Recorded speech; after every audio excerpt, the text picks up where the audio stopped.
Sherman from MLive and Michigan's Best, and we continue our podcast series with Michigan Sugar, makers of Pioneer Sugar. And today we have a queen with us, and I can't wait for you guys to meet her. This is Shaelynn Lavrack, who is the 2020 Michigan Sugar Queen. Shaelynn, welcome. Hi. I'm so glad that you can join me.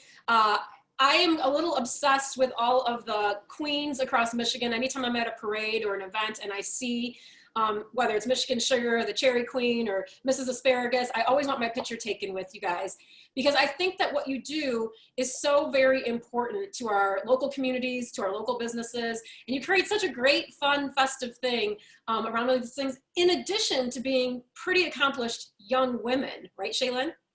Yeah, for sure. It's definitely a fun time, and it's definitely like very important to be involved in the community and kind of put Michigan Sugar out there. So you are currently attending Mott Community College in Flint and figuring out what your next steps are, but how did you get involved in the Michigan Sugar pageant in the first place? So I actually, when I was in high school, I was on the Montrose Blueberry Court in 2018. So I had already been to like a lot of the different festivals like around the state, and then a lot of them were actually Michigan Sugar was at them. And so I got talking to, it was actually Paige Lepke from 2018, the Michigan Sugar Queen from that year, and I got talking to her about Michigan Sugar and everything, and just, it was a super cool just company and like a place to really like advocate for.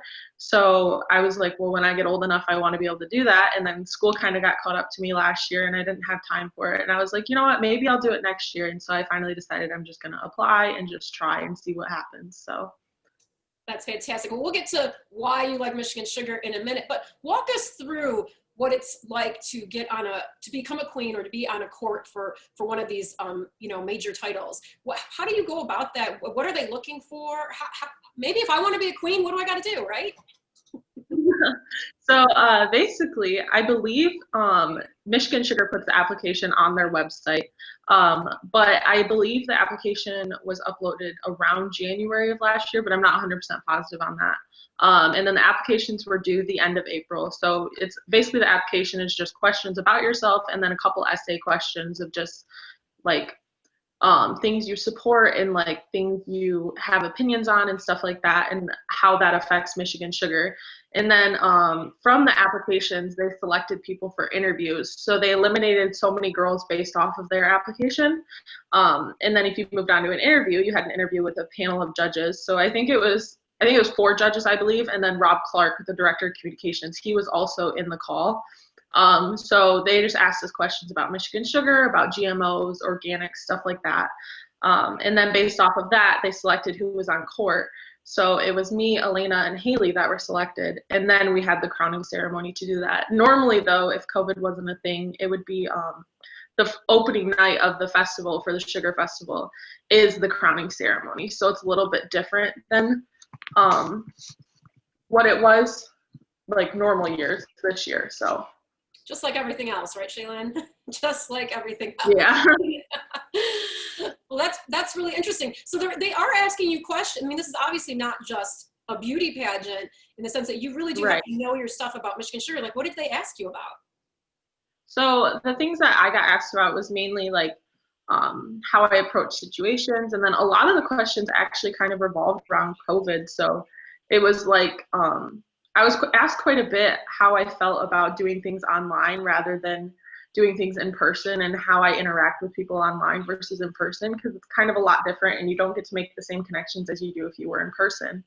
And then a lot of the questions too were just about Michigan Sugar and asking us about their company and like things like, for instance, their new red bags that they put out rather than the old white Pioneer Sugar bags. So stuff like that about their marketing and branding, and then also about GMOs and organics, because that's a big part of their company, because they don't necessarily, there is GMO, like Michigan Sugar is genetically modified, but it's genetically modified for a good reason, which people don't realize. And then also organics, sugar beets aren't produced organically. So that was a big part of, we need to know this in order to represent the company well. So.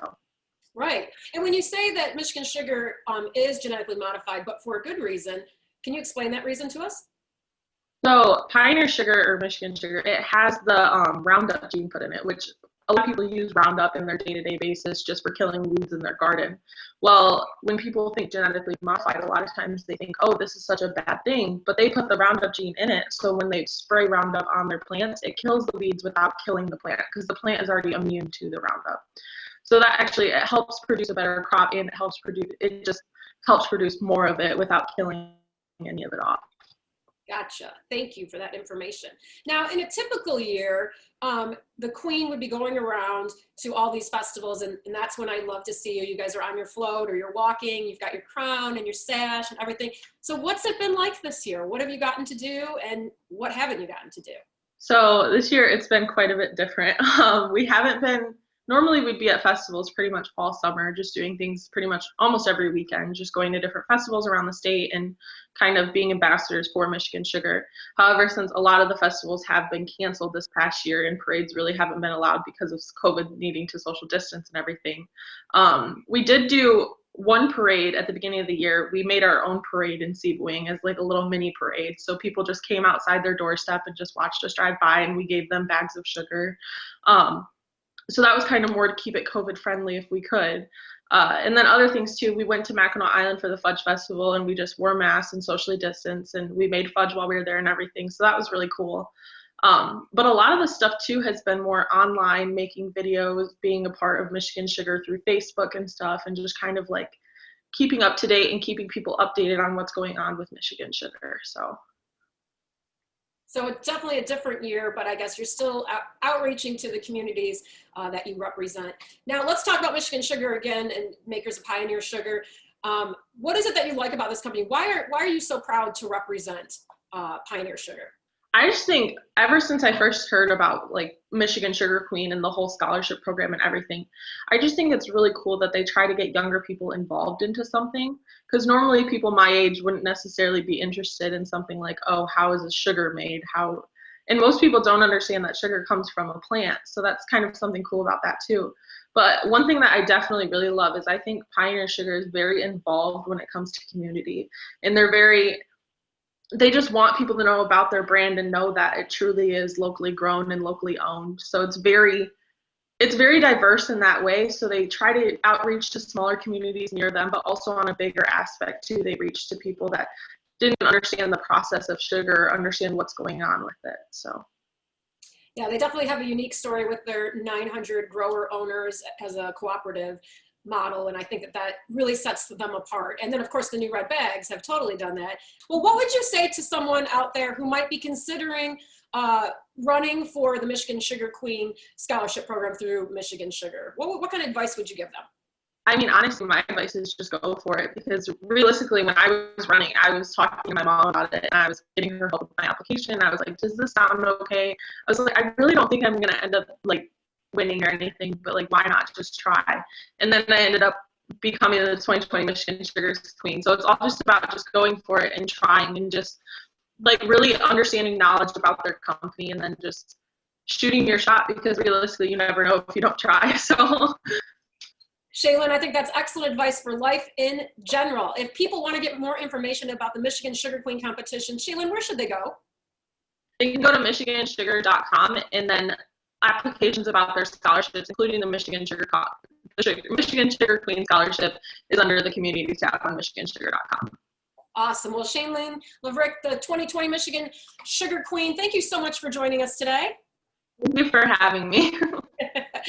And we want to say thank you to our sponsor, Michigan Sugar, makers of Pioneer Sugar. If you want to follow along on these podcasts, you want to head to our Michigan's Best Facebook page.